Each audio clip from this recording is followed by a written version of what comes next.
Ya, kita lanjutkan obrolan santai bersama dengan Gus Solah. Terima kasih Gus sudah mengajak saya ke bagian dalam rumahnya. Saya lihat tadi ada perpustakaan juga ya di sana. Ya. Dan kelihatan sekali memang Gus Solah cukup banyak mengkoleksi buku-buku berbagai macam keilmuan ya.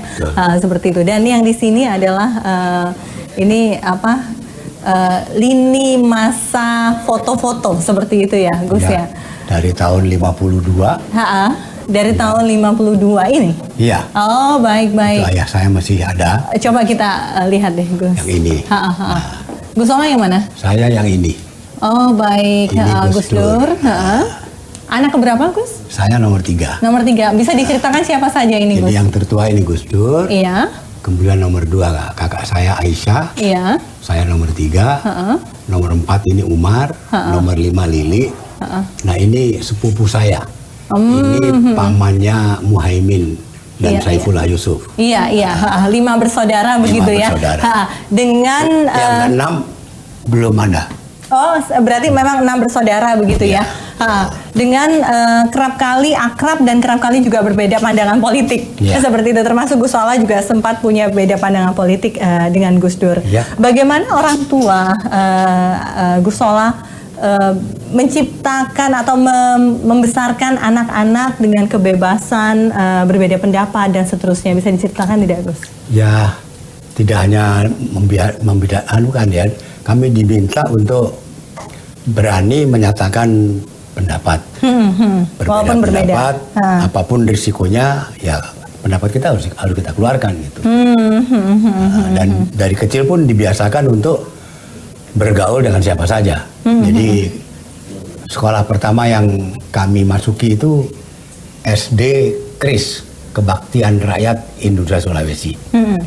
Itu di situ banyak guru yang Kristen, banyak guru yang anggota PKI. Iya. Jadi saya juga waktu itu nggak kepikir kan, setelah tua baru sadar, oh maksudnya ayah saya ingin memasukkan kami ke sekolah yang macam-macam gitu. Iya, supaya tidak homogene ya lingkungannya. Supaya biasa bergaul dengan orang dengan latar belakang berbeda-beda. Gus, saya ingin tanya periode di mana Anda kerap kali berbeda pendapat dengan almarhum Gus Dur, begitu. Bagaimana Anda berdua dan juga keluarga besar mengatasinya? Bisa diceritakan perbedaan pendapat apa saja itu? Pendapat sih tidak ada masalah ya. Kita ya memang dibiasakan seperti itu. Misalkan dalam berpartai ya, Gus Dur, Umar, sama Lili itu masuk ke PKB. Iya. Kakak saya Aisyah masuk ke Golkar.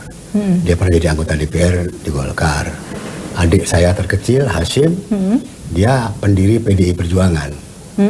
Ya silakan saja, semuanya punya pendapat dan bisa menjalankan apa yang mereka anggap benar gitu. Tapi Gus Solah tetap berada di luar partai. Saya pernah masuk partai cuma setahun. Kenapa tuh? Saya bukan orang partai saya. Oh, baik. Kalau saya punya pendirian berbeda dengan partai susah. Saya bisa jadi saya kemudian ketika ditanya saya berbeda pendapat dengan partai kan nggak sebaiknya nggak begitu. Gitu. Saya mundurkan diri. Tapi sempat menjadi cawapres Pak Wiranto ya di tahun 2004. Bukan dicalonkan oleh partai saya. Jadi saya tiba-tiba dikontak oleh orang-orang di sekitar Pak Wiranto, diminta datang dan Pak Wiranto mengajak saya sebagai partnernya. Walaupun saya tidak pernah berkomunikasi dengan Pak Wiranto untuk masalah itu. Gitu. Ya tiba-tiba ya sudah. Nah, terus saya lapor kepada Gus Dur bilang ya silakan aja. Dan akhirnya PKB memang mendukung saya gitu. Oh, oke. Walaupun banyak juga tokoh yang pada saat itu kecewa karena di tahun 2004 itu aroma reformasi begitu kan masih sangat nyata ya, dan ada dugaan pelanggaran HAM dan lain sebagainya. Dalam tanda kutip oleh para aktivis HAM di YLBHI. Ya saya jawab bahwa Pak Wiranto kan belum pernah diadili.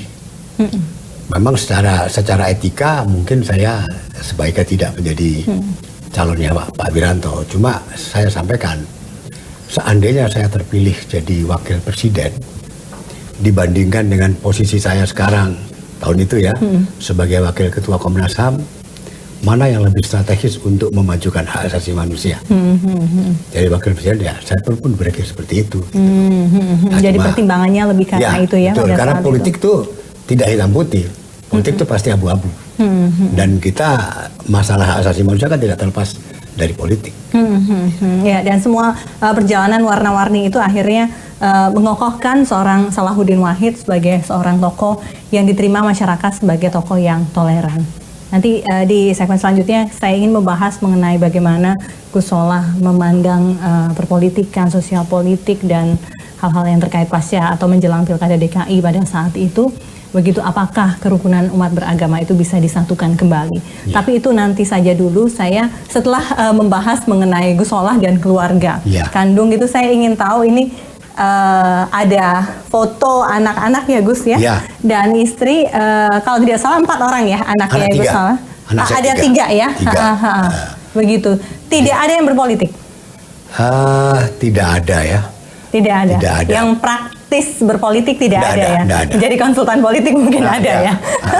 Itu memang dilarang karena sudah. Tidak tertarik aja. Oh, tidak tertarik. Tidak ada larangan ya, sudahlah waktu itu karena ayahnya pernah jadi cawapres terus kemudian tidak masuk, Anda nggak usah masuk politik begitu. Tidak ya. Gitu. Mereka melihat sebaiknya tidak di politik.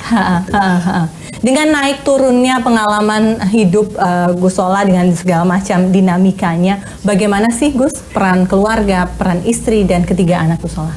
Saya pikir peran keluarga paling besar ya. Jadi saya dan adik-adik saya dibentuk, kakak saya juga dibentuk oleh keluarga, istri saya juga begitu, sama.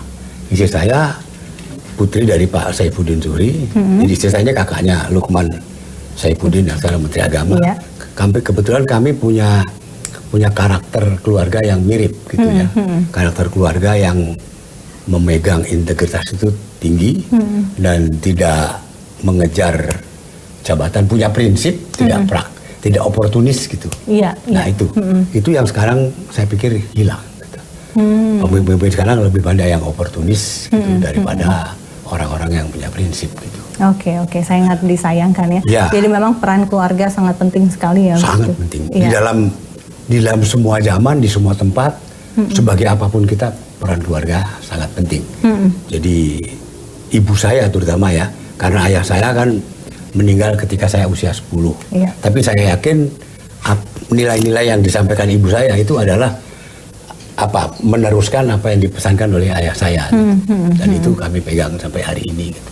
Oke, Gus Solah beberapa bulan terakhir